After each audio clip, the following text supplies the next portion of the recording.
Ladies and gentlemen, we are back from another episode of the ABJ Podcast, episode 55 with whose house?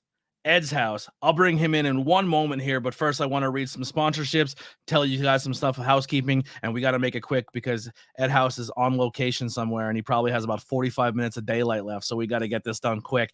But guys, it has finally happened. A whole store fully dedicated to vintage wrestling. They said it could never be done, but I have seen it with my own eyes. Suplex Vintage Wrestling is a store curated by wrestling fans for wrestling fans. Located on 5th Street in Philadelphia, Pennsylvania, just one block south of South Street in the heart of Queen Village. Their shop is the largest selection of vintage wrestling apparel under one roof. Their selection includes classic designs featuring your favorite wrestlers from the Golden Age, Attitude Era, Internationals, Indies, and more. And if you're tired of watching live pay-per-views or live premium events, I'm saying pay-per-views, fuck WWE. At home, then SVW hosts the best. I just said fuck during an ad read. I love that. They'll like it too. They have the best watch parties in their store since your buddy Kyle's 12th birthday party. So make sure you go down and check those out. And if shirts and watch parties aren't your thing, they have the greatest selection of figures, replica belts, trading cards, and their t-shirts and hats and rare wrestling memorabilia is all there.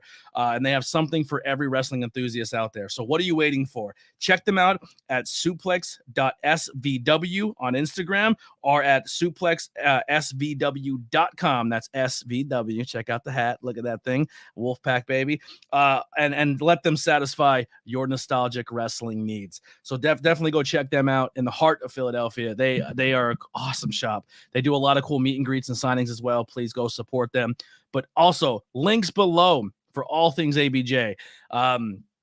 Your boy's hurting right now. Not working. Car's broke. China scrap here. So t-shirts, there's tons of logos by Hunter hooked me up, Kai hooked me up, Haley Stokes, Chris Collins, all made great logos for me. So if you could support and grab those logos, you can. If you're listening on the audio side of things on Spotify, there is a tab that says you can support this podcast, and it's like a monthly donation thing that'll come right out. It's like you could do like $1, $2. I don't know, it's super low.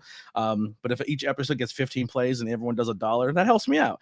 But there's also Patreons and all that great stuff. So if you want to support the podcast, now is the best time than ever because your boy can need the help. Also, you can check out the Discord in our link. Always come in and hang out. Great things going on in the Discord.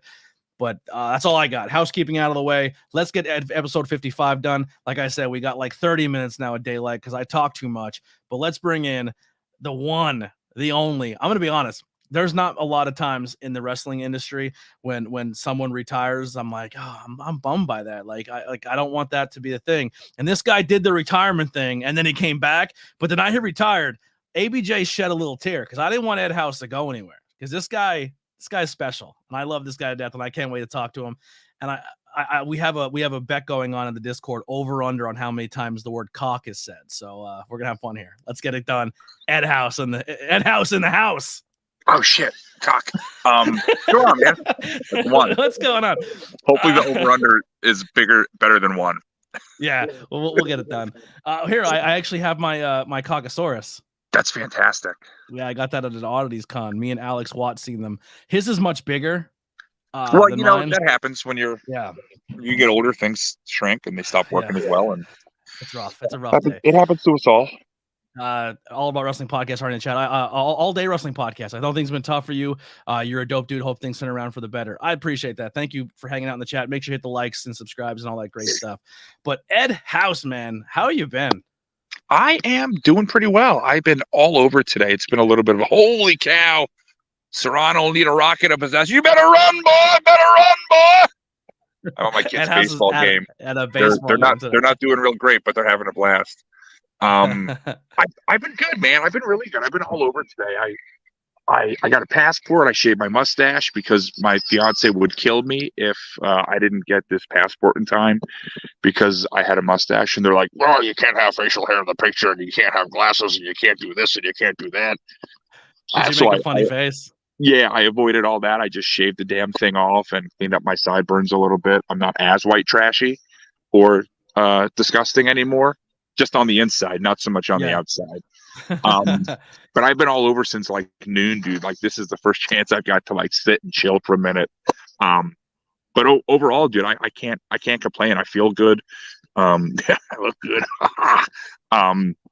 but all is pretty well. I love that for you. Like I said, how many years have you been in this business? How long have you been kicking the tires here? 17 years. Wow. My And official training start was on tax day. Tax day in, I don't know, whatever 17 minus 23 is. I studied art specifically so I wouldn't have to do math. And then I really fell in love with geometry, and I realized that all that is math. So I really shot myself in the foot. I should have paid attention in school better. Well, actually, one of the things I was going to bring up, there's a lot of people that I've talked to who are in the business or have attempted at some point to be in the business, who are locally, who've said you were a big part of their training at one point in time. Like when they were in training, you were one of the guys there. And we're actually in the chat right now, Ryan Vox said Ed that probably explains why they're all out of the business now too. Yeah. I've never been afraid of anyone in the ring. Ed helped train me, and that's why I've never been afraid of anyone in the ring. You know what I mean? So there you go. But when did you catch this wrestling bug? When was the first early memory of you seeing professional wrestling, consuming professional wrestling? And you're going to be probably the first guest I've had in a while whose answer is not going to be CM Punk's pipe bomb or of a video game. Like so many of the younger generations, like I didn't know wrestling was a thing, and then I went to my buddy's house and we played PS3, and I was like, wrestling's a thing. I'm like, oh my god, I'm so old. Yeah, that makes my knees hurt. So I kind of have two. I have these really early memories of being in my Aunt Sharon's house in New Jersey, and she had this glass kind of room, called it the glass room. It was this glass kind of Florida room where her now deck is. And I have very vivid memories of The Undertaker and Brother Love, being absolutely in love with The Undertaker and terrified of Brother Love. That big red face would go, I love you. And I'd run for the hills, dude. Maybe, I don't know, we're talking early 90s. So I was probably 6, 7. We fast forward a couple years, late 90s. And I'm hanging out with my buddy, Trav Steinley. And we're hanging out playing with action figures. And Trav had a terrible stutter back in the day. So you'd be like, what time is it? Man, these kids are hitting dingers. Nice catch. Way to go. Too bad there's no hot dogs in this game. We're sitting around, we're playing with toys, and he's like, oh, what time is it? I'm like, it's like 9:30. He's like, oh, dude, we gotta watch wrestling. We gotta go just watch wrestling. We just spent like 4 days setting up all these toys. We better kick some ass down here. So we watch wrestling, and it's Ken Shamrock and X-Pac. Two of the, like, nobody should have this memory, right? And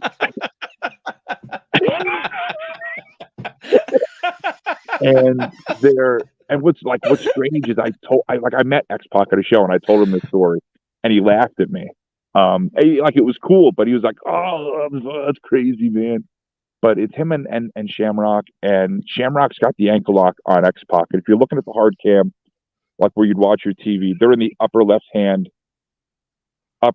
side of the screen.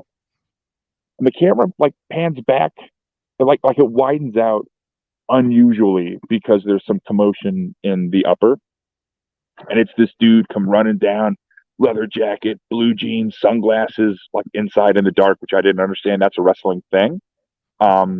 Leather jacket, long blonde hair, hops the guardrail, jumps into the ring, and rapes Ken Shamrock right in the face, just paintbrushes him. And it was like Triple H coming back from one of his like 19 knee operations. And I was like, oh my God, this is the coolest thing I've ever seen in my life. And like right there, I was hooked. And that was like, it was just before all those guys hit, like just before like Triple H became big, just before Austin had his moment, just before Rock came in. Like they were all kind of there, but they were all like, just like, it hasn't blown up for them yet. Yeah, they were just about to. And like I got really lucky because all my buddies were wrestling fans. And then we had wrestling like in town. So we'd go to some shows locally at the field house, and like Ooh La La would be there, like plugging your shirt. And like the dude's a national treasure, you know, like he's so good. He's such a good dude. And he's so good, and he's so underrated because like he's old. Like he's old and he's got that eye, and everybody just writes him off. But the dude, Bro, is have you like, there's a heard the reason he's still podcast with him wrestling. and Tommy Vex? No, I don't listen to anything Tommy Vex is in. That's a lot. It's actually really I'm good because you don't starting to love expect Tommy Tommy. Yeah, you don't expect Tommy and Ooh La La to be serious for any moment at time, and they do this podcast, and Tommy does a really good job because Tommy idolizes, like, loves him, like legit is his favorite wrestler, like wanted to work him for years. He finally got to do it. They talk about the match, like, but then like Mr. Allah goes through the whole story of how he messed up his eye, like all of it. Like he got all that out of Mr. Allah with the story. So please go search on the High Tension Wrestling Network, Tommy Talks Tape on their YouTube channel. Dude, Tommy has a great interview with Mr. Ulala. Yeah. I'll check that out. But we were like, and then like from there, I was always. Are you covering your speaker, your microphone speaker? I might be. Is it better now? Yes, much better. Okay. And like ever since then, I've always kind of had it on. It's always kind of been like in the background. We did the whole like backyard. We'd wrestle in my buddy's garage and break light tubes over our back and shit. We got to wrestle in our talent show. And then somewhere in like 10th grade, I was in Spanish 1 for the second time. There was some sort of like scheduling conflict, and I go to my teacher. I'm like, hey, like Mr. Noble, like I've already done this. He goes, just take the A, kid. All right. So we're sitting in there, and the kid in front of me is like, hey, like if you're a big wrestling fan, you got to meet my buddy Brock. His dad's a wrestler. I was like, yeah, I do need to meet this kid, Brock, and he needs to be my new best friend. And then it turns out we have the same birthday. His stepdad, Troy Mess, ended up training me. And we did all this in like 10th grade.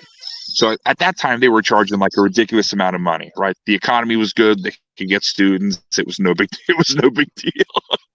And then I'm in college. We fast forward maybe 5 years. I'm a second semester freshman, 2005. 4 to 5. Yeah, second semester freshman. We're in like the beginning, end of winter, like February, March.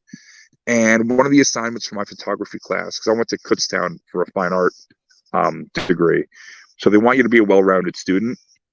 So they make you take all this shit that you have no interest in. And one of them was photography, and it was the old school black and white silver photography in the dark room, pitch black. None of that movie shit where it's a red light and you can see everything. No, you got to look at the room with the lights on and memorize your steps and all that shit. Kill the lights, otherwise your film gets destroyed. So we're doing that, and the professor goes, if you guys shoot something metallic, it'll look really good because silver is used in the photograph. And I thought, everybody's going to want to shoot the gym, fucking weight room, park benches, like all that stupid cliche shit. And I want to get as far away from that as possible. So I knew right down the road, they had that wrestling school. And I thought, worst case scenario, he tells me to go fuck myself, and spade's a spade, and that's it. And I go shoot park benches and the weight room, right? Yeah. So we start talking, one thing leads to another, and he's like, oh, well, we're training guys for, this much an hour. I've got that in my wallet. Let's start talking. He's like, well, no. Go, make sure it's okay with everybody at home first. And who impersonate right now? Troy Mest. Yeah. Troy's always. That's why I wanted to bring that attention. He's always got the cough. He's got like the Troy Mest cough. Mm-hmm. And so we get to talking, and then that was it. It was tax day, and 3 months later, we were in the Pheasant Land Roller Dome having a match. I was wearing all kinds of ridiculous fishnets and purple and gold and makeup and all kinds of shit. Run, boy! For Effie. Dude, it was insane. I was wearing the most crazy shit, and I had no idea what I wanted to do. Right?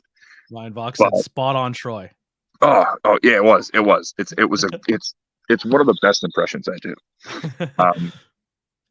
Next to Zach Rain, but that's a different story. Yeah. We're there, we're doing the show. It's like 900 degrees in this building. The main event goes out. They do a 20-minute promo, and it's the guy heel slides in the ring, babyface challenger choke slams him, covers him 1, 2, 3. The promoter was furious. Like there were 6 people there. My father, my brother were 2. A good friend of mine who I was trying to bang at the time was 3. Her boyfriend was 4. And then 5 and 6 was the referee's wife and their adopted kid, or somehow way shape relation, their daughter kind of thing.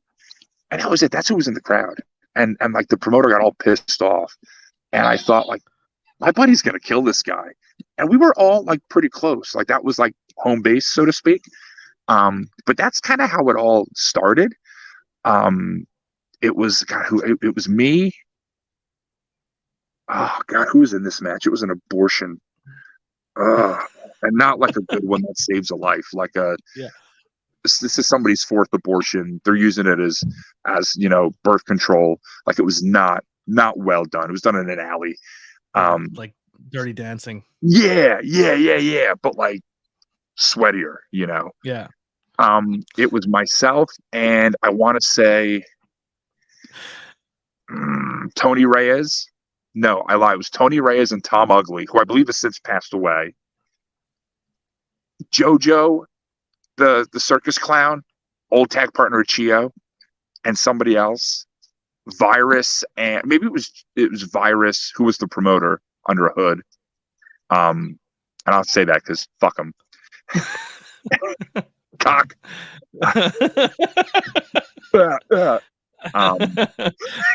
Good Goldust callback. I like that. Yeah, and then like, it was a 6-man tag. It was terrible. And they're like, yeah, we might just chop. Judge was like, we might just chop the shit out of you. It's your first match. What's a chop? And I found out real quick. Yeah. But yeah, that was it.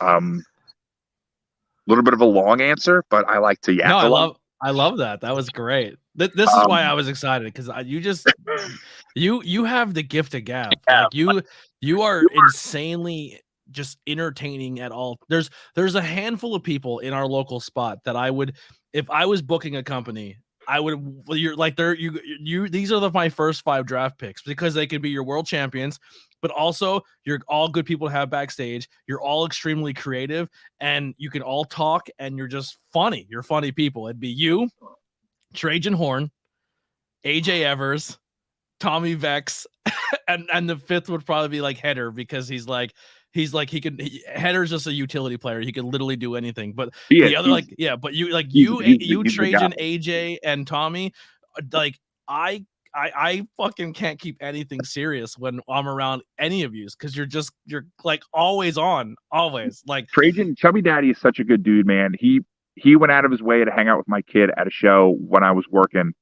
And I brought the kid, and it was just the kid and I. And like, he really went out of his way to make sure my kid was in a good spot. I will forever love that dude. He's the man. Yeah. And he makes like custom action figures. Mm-hmm. How fucking cool! How cool is that? I need him back so bad. He's taking a little break, but yeah, he's such a good dude. Yeah. So when did the Ed House character or persona, like, when did it come out? When did you go from Rocky Maivia to The Rock, or like Ed to Ed House? Like, when did this transition happen where like that your guard went down? Like, you're just like, you know what? I'm just going to be unapologetically me, and I'm just going for it. I've kind of fallen into, never really having a gimmick. So I would try to fulfill different roles at different companies, right? South Jersey, I would be a ravishing baby face. Just, I'll fight anyone, anywhere, anytime. And I'm just so happy to be here. But in Philly, I would be like a real pussy, flamboyant heel. And you're like, people who've never seen you after watching, or have never consumed your matches because they're not from the area to listen to the podcast, you're a tall dude. Like, you're very imposing. So the fact that you're playing like, and you're playing this like pussy baby face, like, oh, get beat up, don't beat me up, like, that's hilarious. Yeah, which is tough, because like I really enjoy, and it took me a long time to realize how to work as a baby face, and I really enjoy kind of fighting from underneath and like working the comeback. And then my buddy's yelling like, brother, you're too big to be taking all those bumps, brother. Don't do any of that. You watch how Stan Hansen bumps. And then when he actually takes a real bump, That's what you got to do. Like that's about like Laszlo now is like this. Like, oh, Bubba, you took too many bumps, Bubba, too many bumps. Yeah. Well, I'm taking the fucking heat, brother. What do you want me to do? You know, I'm taking the shine. You know, what do you want me to do? What I heard, in NXT, who they make the bigger guys study to learn how to bump, like bigger guys. Scott Hall. No. Really? Yep. Yeah, that checks out. I joke with guys now that I'm just going to Undertaker bump them. I'm not really going to bump. I'm just going to take a shot and then walk around the ring and make people chase me. Because he would do that and he'd blow guys up. But then, I realized, well, if I have to do that, like I'm going to get blown up. So maybe I'll pump the brakes and stay in my fucking lane for a little bit. I don't know how you don't get blown up because as soon as you hit the curtain, you're screaming, you're 1,000 miles a minute. And then you go in there, like you said, you work from the bottom. So you're just getting like, you're fighting out like you're an animal. Yeah. It's definitely a workout. That's for sure. But I would try to do different things for different people. So I always kind of had a job. And then I really hit a stride, I think, in Lewistown. I was working for Rob Noxious and CCW. Get out here, bug. In like Marysville, Harrisburg area. He do a little bit of work in Lebanon, Black Friday. And I really kind of fell into a niche of like angry heel, almost like white Mark Henry, Hall of Pain Mark Henry. But having like zero reason to be that. Like it's like I haven't been wrestling for like 20 years and not been given an opportunity and having things taken from me. There's like no reason for me to be this angry, yet I am. But I was also kind of fighting from underneath because I was working in that company with a bunch of guys who were already established, like they're around Mount Rushmore of guys I was kind of working with and chipping away at and blowing through. So I really got to hit a stride there. And then when we started in Lewistown, Dylan Freimer, Big Dill Freimer, Dylan Page, the Bulldog James Dillon. He goes by many names. Some even refer to him as Bubba Bear. And that could just be me. But he was like, hey, I like, this is what we want to do. We have this hometown guy and, we want to like make him the guy. But we need a champion. And it's right now it's like our buddy Cremator, I almost real named him. He would have beat the shit out of me. That's why I don't learn anyone's shoot names. So we did a bunch of matches with Cremator. And I was like, all right, like this is really good. Like, and like people love him. Like the Michael Myers Transformers gimmick, like people love it. And I'm like, well, this is so easy. I really don't have to do anything. And then they brought the hometown kid in, and it was like that match. I was like, okay, like this is who Ed House is. And it turned out that it's the guy I want to be at work. Like at the time I was a supervisor for Bridgestone. And I was just dealing with some of the dumbest fucking people, and it was no fault of the companies. It was no fault of what we were doing. It was just, the local talent that we had, just, guys who had done one thing like forever and then shit got shut down and they all needed somewhere else to go. So it was guys who had been doing one gig for like 10, 15 years. And it's like, oh, well, this is how we did it back then. Yeah, that's good. But that was 2 jobs ago, brother. Like, this isn't how we do things. So some of that was frustrating. And I was really new to being a supervisor and managing people and figuring out how to have those conversations with folks. So it was like, that was the guy I wished I could be at work. And now, like as a babyface, I realized, oh, I just turn that around. And like Ed House can be the guy who I just wish I was, period. Fun to be around, enjoyable, a good time, not miserable, not you are essentially 5-pound bag. We said on the Tornado Tag podcast back in the day that you are essentially like you're Shazam. You're literally, I mean, obviously you look like Shazam, but you're a big, huge superhero looking dude at your size and your height, but you have the mentality of a teenager. Yeah, I'm a child. Yeah, you're a man child, like, but you're like everybody wants to hang out with you. Like but you're like right on the cusp between PG-13 rated R. Like you're right there. I think I'm between R and NC-17 or NC-17 and X. Yeah. Depending One of my favorite on what Ed social House media photos. you subscribe to me on. Yeah, one of my favorite Ed House photos is with you and this fan, and she's getting a photo with you, and she has a very low cut shirt on, and the whole photo you're just like this. Yeah, that's you're not even looking at the camera. Yeah, and the best part was I think her husband took the photo. Her totally took the photo. Yes. Yeah. I think I remember the couple. I think we did that at AXW or Outbreak. I don't think it was AXW. It was in the field house. Yeah. So that was definitely them. You come out. I remember when you got your first new gear, and I remember you saying, like, brother, wait till you see my new gear. Wait till you see it. You're gonna love it. You're gonna love it. Because that was our bonding. It's just being men child. And you come out in your Ed Hub gear, which use your imagination. Corn Hub. I don't know what you can say on the internet these days. But the let's just say a splatter, Nickelodeon white splatter, predominantly on the butt. That is the Nickelodeon. I enjoy the Nickelodeon reference. Yeah. It's very much slime after you reach the top of the aggro crag. Yeah, absolutely. Seeing Ed House in person with an axe last weekend, scary as fuck. He's a big dude. Who said that? I must have missed that one.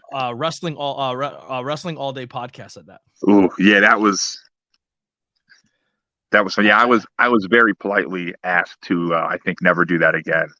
They sent me a letter and everything. When I get home, I'll post it. And the kicker is, well, I don't want to lose the job, but I've got a couple responses to the letter I was sent by AXW, and I think it'll be really funny. It depends what they think, but I think my responses will be very funny. I don't doubt it at all. One of my favorite promos you ever did is you're doing, like, I call the car promo, where like someone just sits in their car and they're like, here's why I'm going to beat you, and da da da da da. You started off like that. You're like dead serious. When I show up this weekend, and then you're like, oh, and then you zoom out and you're on the toilet. Yes. I was also very politely asked to never shoot toilet promos by a promoter before also. You should shoot every promo on the toilet. I think that should be your bit. That was kind of where I was headed. I wanted to do, I remember watching Batman 89, and there's a scene where the Joker is talking to, I think he's talking to Vicky Vale when he breaks into her apartment, and he's like, I was in the bathtub the other day, and I had this thought, and I thought, man, like that would be a great way to start a promo, just in the bathtub, like playing with toys or doing like whatever, but just be in the bathtub. The shampoo, and I'm the conditioner. and it was after, I want to say it was after my mother had died. My then wife, now ex-wife, and I we moved back with my father to make sure he didn't go batshit crazy. As a result, we all went batshit crazy. But I thought, man, it would be great then too if I could like cut a promo in the bathroom and have them walk in on me, and like have my dad start ripping me apart about how I don't contribute to the house. Like my wife's out there mowing the lawn, and like, well, I got allergies, and just totally put myself down a peg, like cut this super serious promo, and then all of a sudden, nice catch. All of a sudden, just like get brought back to reality, and then like end the promo, but like accidentally send it. Like, I guess we have to delete that. Oh shit, no, not send. Boop, and like send it. Because I think that they're funny, and a lot of times, and especially as a heel, because a lot of times there's so many heels that don't want to put themselves under. Yeah. But that's because they weren't trained properly, and they don't understand that that's the heel's job, is to go under and put the babyface over. And like that's one thing, and I think that's what gets me in trouble then, is where my buddy's like, oh brother, you're too big, you shouldn't be taking those bumps. Like that's the job, like that's the goal, Mm-hmm. So it's always kind of been a fun thing to play with, but definitely we'll take the long way back to answer that question.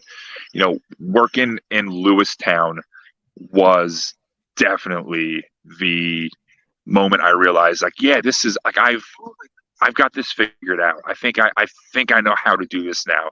And I did a couple Ring of Honor seminars where they they really showed me how to work as a babyface. And then like after that it was on, and then I was like, oh yeah, babyfaces also sell some merch too, because gone are the days of the heel getting 20% of the babyface's, merch cut. So it kind of smartened me up to a little bit of business. But it really taught me how to work as a babyface, and it was so much fun. And like now that I kind of figured out like the gimmick,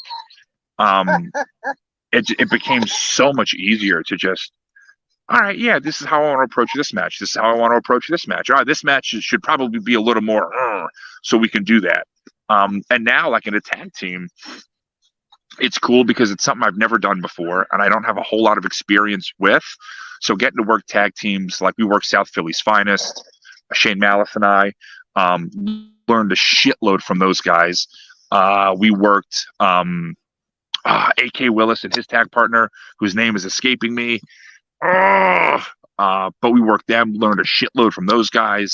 The Beastmasters learned a lot from them just by working with these different tags who have either been tag teams for a while or have been in a lot of tag team matches. Like I think the Beastmasters, maybe I think one guy was filling in, but still worked a lot of tag team stuff like with another partner.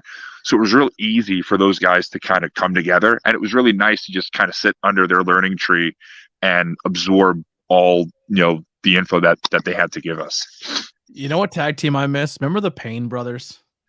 Yes. The old Outbreak call back there, the Payne Bros. I ran into Kyle Payne. God, where were we? Dude, the Payne. So my first ever Outbreak show, I was hooked because of you and the Payne Bros. I was like, oh, these are my favorite. They were like, you guys are my favorite guys there. Actually, the first show I ever went to,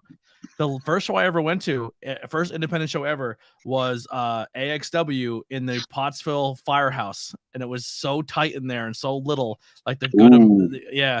And the first match of the card was Sammy Pandora versus Vanity or Wrestle Bay, and the whole time I was cheering the heels, and I was drunk as shit. And I just hear Sammy Pandora, and I'm thinking, Pandora, what can I do to, like, she's the good guy, so I'm gonna boo her, but what can I say that would like be the heckle line? And I remember she's beating her, and I didn't know Vanity or Wrestle Bay's move set or what she does, and I didn't know she does this move, and I kind of set her up as a fan because I kept just chanting, break her box, break her box. And she puts her in the corner and crushes her with a Shattered Dreams. And the place erupted. That's awesome. That's awesome. Yeah, the Blue Meanie was there. I remember that was my first independent wrestling show. Yep. That's sweet. That's awesome. But yeah, I ran into Kyle Payne. We gave Ryan Vox the biggest pop of his life too, because he came out and we're like, our drunk song was is Motley Crue's Kickstart My Heart. So he comes running out to Motley Crue, and my whole section just started. You guys are going bananas. And we're singing. We're like, yeah, Kickstart My Heart. Yeah, it was really great. It was a great night. But go ahead, Kyle Payne. So I ran into Kyle Payne. I was doing a show with Pat Shamrock as another gimmick. He wanted to do. He's like, oh yeah, blah blah. I know you do. You're kind of out. So wondering if maybe you wanted to do one with me. I'm kind of going out on my end, and just wondering if you want to do that French Canadian gimmick again. If you want to bring out old Duke Lapel. And I thought, yeah, what the hell, why not? It didn't take a whole lot of convincing. And we went through and we worked everything up, and then I get there and I show up, I'm unloading my stuff, and I'm thinking, who is this giant handsome man? It turned out it was Kyle. So I walked right up to him and I took a picture and I sent it to his wife. Oh my God, oh my God, he's here. And it was a good time. It was a lot of fun to just sit back and kick it with those guys. So we'll kind of only question I want to ask this one, because I don't know the actual answer to, and if it's too personal or you're not willing to reveal it, you don't have to answer this. But what made you turn the boots in that night at the Hamburg Fieldhouse and walk away for a while? dick cancer. It was so big, it just got too hard to put into my trunks. And I wasn't about to go back to tights. I spent way too much money on a spray tan. No, I was going through custody issues with my kid, and not like severe stuff, nothing like no horror stories. Oh, that's my water bottle. I want that. And yeah, I would much rather be dad any day of the week and watch my kids suck at sports and sit around and eat oranges, and I'd much rather do that than be at house, right? That's the clip. That's the clip. That's the tagline. So we go and I turn him in, and that's that. And then months on the road, he's like, Daddy, when are we ever going to go to another wrestling show? I was like, let Daddy make some calls, boy. We'll get it going. So I started back up. And now every time I have a show, the kid's at his fucking mom's house for the weekend. And it's just, I think since his mom and I have been divorced, he's been to 3 shows. And I've probably had like 50 matches. And he's been to 3 of them just because that's the way the weekends work out. Yeah. But I also try not to book a whole lot when he's here because those are long days. He's 9, so it's tough. It's tough to hold his concentration, and I don't want. I've never wanted him to be a burden on anybody. I didn't want him to become somebody else has to watch him, or I have to bring him, bring him somewhere for the show or whatever, and have him like sit in a corner or something like that. But wasn't he at the one show where he was just beating the shit out of everybody in the locker room? Yeah, that was one. Yeah, and then he did 2 others. He did 2 others where we were. One was in like Mr. Stacks for Jamal for 7 Mountains, and another one was in York. What's up, buddy? You want to say hello? I'm doing a podcast. You want to say hello to everybody? Hello. What up, dude? Anthony Blackwell Jr. Exactly. There it is. I did see you hit. It was awesome. You got a hit. Can I pitch to you right now? You want me to pitch to you? Yeah, we can pitch a little bit. We could wrap it up. Well, buddy, why don't we wait till everybody leaves so that nobody judges Daddy's terrible pitching form? This could be a terrible idea. We did this before. I hit him twice. But it's part of the game. He's got to get tough. He's got to get tough. Gotta take a couple shots. That was it. He was kind of asking about it, and I thought, we could probably do some. And then some turned into a little, and then some turned into, I got tendonitis in both my Achilles tendons, and this, was pushing 300 pounds, and I was like, well, maybe I should. Patrick, is that you? Oh, brand new helmet. I swear to God, this kid. I tell you. And they're cheap, right? They're super cheap helmets. Oh, yeah. So all this equipment is just $13 at Ames. It's no big deal. Yeah. It's not, tax write-offs. Fucking $80 helmet. Yeah, that's what it should be. Tax write-off with my work credit card or something.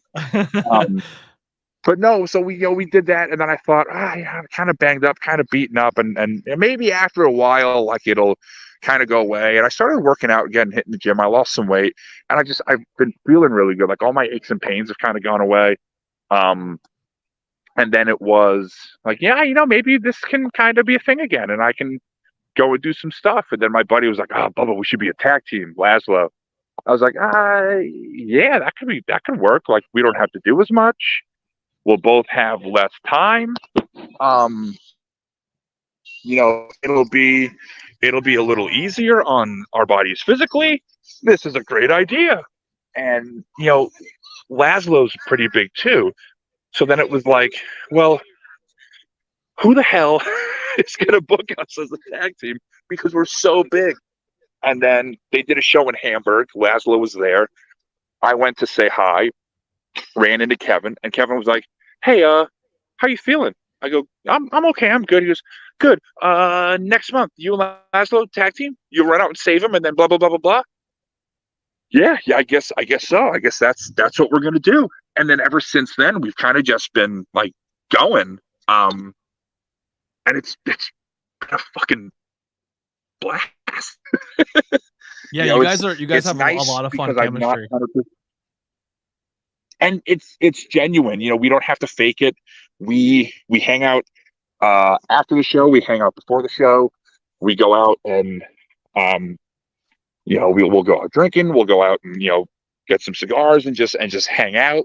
And it's all genuine stuff and in the ring. And I think that's what a lot of folks relate to, because we have a really genuine relationship where we don't have to fake it. And when I'm gonna peg him with this ball. Bop right in the brain. You know, when we're in the ring, I think that reads through, and it makes sense to people that, oh, like, okay, these guys are buddies. And I think that's like that guy's got a huge dick. I Truck. like that's what made me really like the Outlaws. Like, those guys hang out, like those guys party together. Those guys fuck. Like, those guys are solid. Here's what I think you guys should do, and I'm nobody. So this is my pitch, though. Is Laszlo should speak as little to no English as possible as a character, like none, and you just act like you know what he's saying, but also he's pure cut and like pure, like no party, no nothing, and you're just trying to corrupt him the whole time. Like, That's that should exactly be the what we dynamic of wanted the to team. do.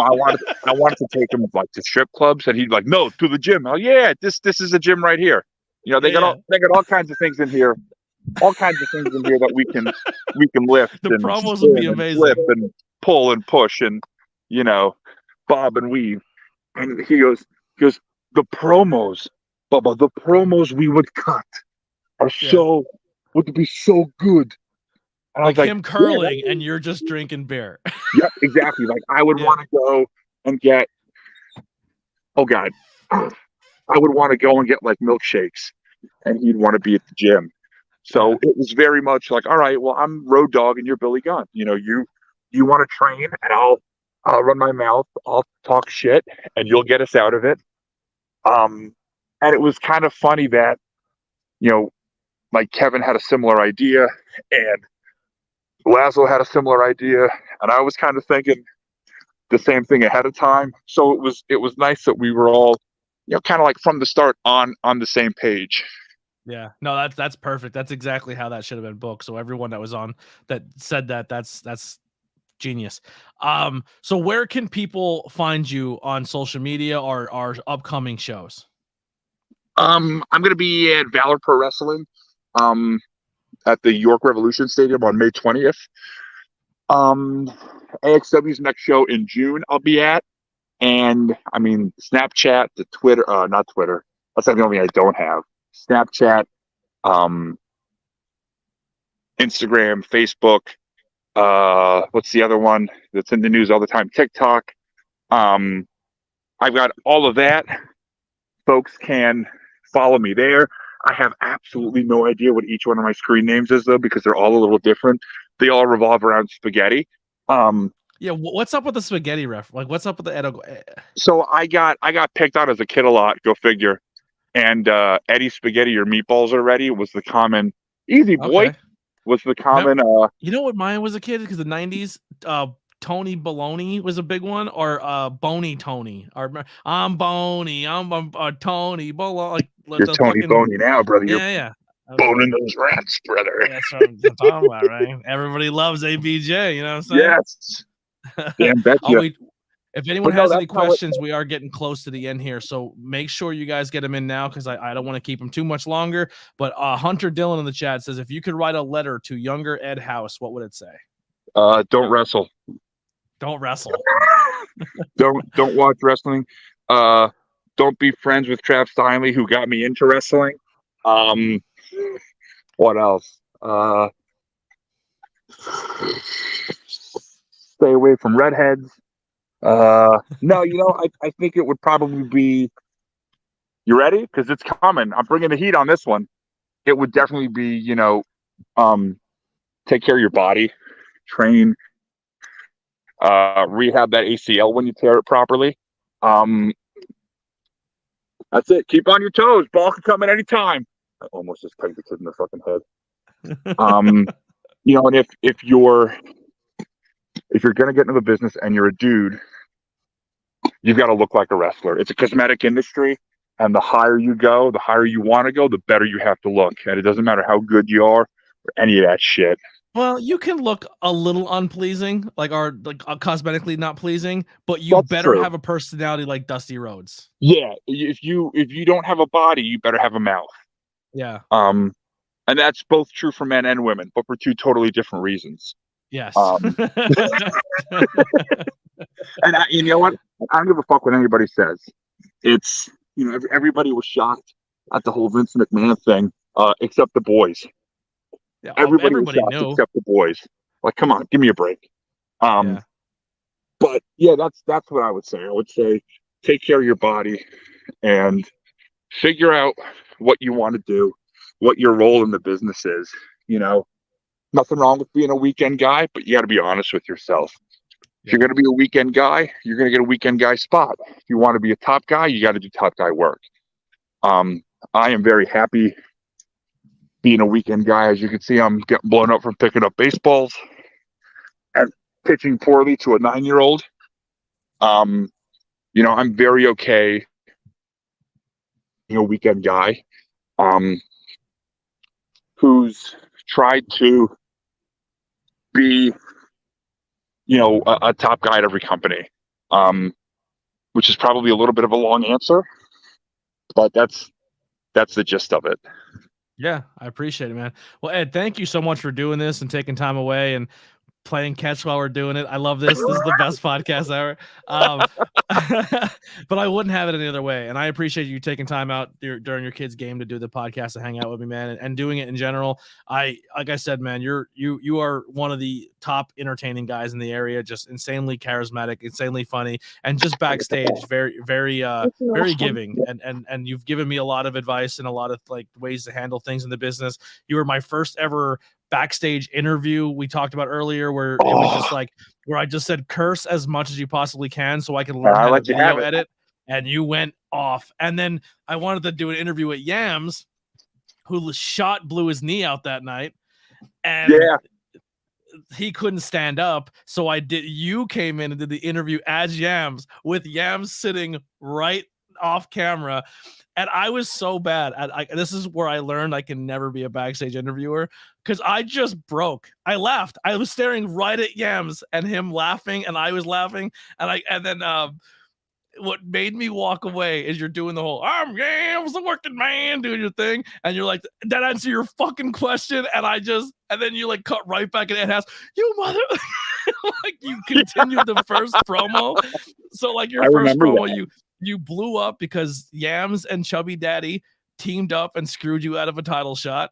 So then the whole thing is you were trying to say like you want your title shot back. So then you came in as Yams. That was the same night. I think that's the same night that Chubby Daddy was with my kid too. Yep. You came into the Yams promo and then cut right back to angry Ed House from the last promo, and you're like, and you mother, you start cursing, and you're like, someone take the microphone before I throw it, baby. Yeah, because we had gotten the thing in the show too. Good job today, buddy. Good game. I love you. Have a kiss for the world to see. There we go. Like a real man. Like a real man. If Tom Brady can kiss his kid, so can you. That's true. Hey, see you, buddy. I love you. See you, Greg. Yeah. What's tomorrow? Oh, that's right. It's Friday tomorrow. Yep. Oh, pictures on Saturday. Did you get a haircut? Nice. You have no idea. There's a fucking mess. Been in that baseball hat for fucking 3 hours now. It's a fucking disaster. But you know, that working Yams the working man promo is probably my best work. Yeah. Whenever I get to pretend to be somebody else, I usually have a pretty good time. And you were mumbling the music, and I remember as soon as we cut the music, you were still in character, and you go, because you walked out a set of doors, and then we had to let you back in, and you literally came back to the door, and you looked, I was right in the face, and he goes, one other question, how did you get the best fucking music in this fucking company? Yeah, because it was like, because that was back when like Ryan wanted everybody to use non-licensed music. Yeah, Because it was which going to go everyone should. online or some bullshit like that, and he didn't want to pay copyrights for like the Beastie Boys or whatever the Yep. fuck anybody was using. And it's you're at an age now where if you try to upload your shows to like YouTube or the internet, and if it has copyrighted music, it'll mute your show. Yeah. So it'll fuck your stuff right up. So we did some of that, and I'm thinking like, this fucking guy's got the best goddamn tune. I was like, they are best friends, so I guess it kind of makes sense. Yeah. But he's got the best fucking theme music, and I always thought that was bullshit. Yeah, picked it out himself. Oh, fuck all he did. Your ass is purple. He picked Somebody it out himself. Approved it. He had the first round pick. He had the first round pick. That's what it was. He got first crack at all the Ryan Vox promoter music that Vox didn't want to use, and that's my story, and I'm sticking to it. I love it. Ed, thank you so much. I had an absolute blast. Everyone go follow Ed on all social media. It's something Ed and Spaghetti, but we have it all down. The comment says, this guy said fucking 8 times in 12 seconds, and I wouldn't have it any other way. More people need to book Ed House. I need to do commentary on more Ed House matches. Yam had a match with Rebel, and it was taken down because of Rebel's music. That's weird. I thought it would have gotten taken down because Rebel's a fucking scumbag, but who knew? that might have been a thing too.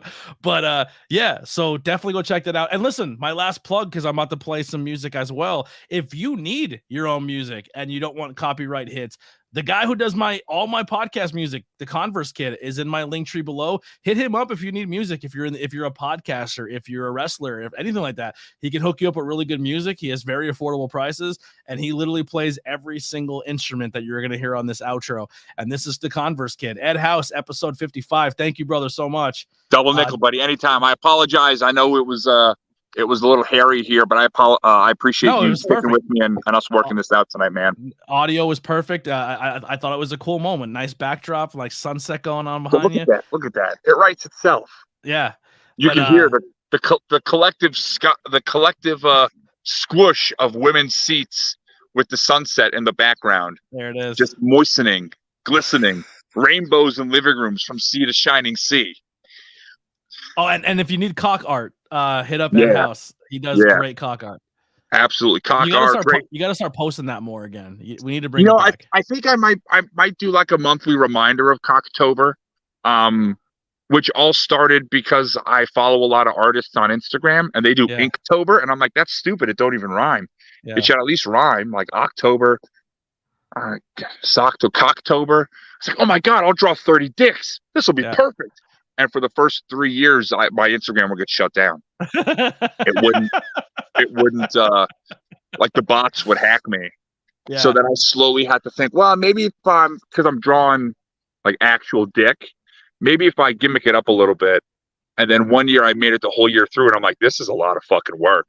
Yeah. And then the next year I tried it again, and I got halfway through, and work got crazy. And then I tried again. This was last year or the year before with all horror stuff. And I got like 12 days in, and they shut it down. And then last year, I made it the whole year. I made it the whole way through. I might have to commission you for a special ABJ Cocktober piece of art. I would love a BJ cock art. Yeah, I'm gonna hang it up on my wall. Yeah, that we need to figure something out. All right, well, here's some Converse, Kid. We'll see you guys next time. We are live back again. What is this? The 4th. So the next episode, you're gonna love this. You're gonna love this. Next episode, the 8th, which is, I believe, is that Monday? Monday the 8th. I believe so. At 7 p.m. He was in the chat. Ryan Vox will be the next guest on the ABJ podcast.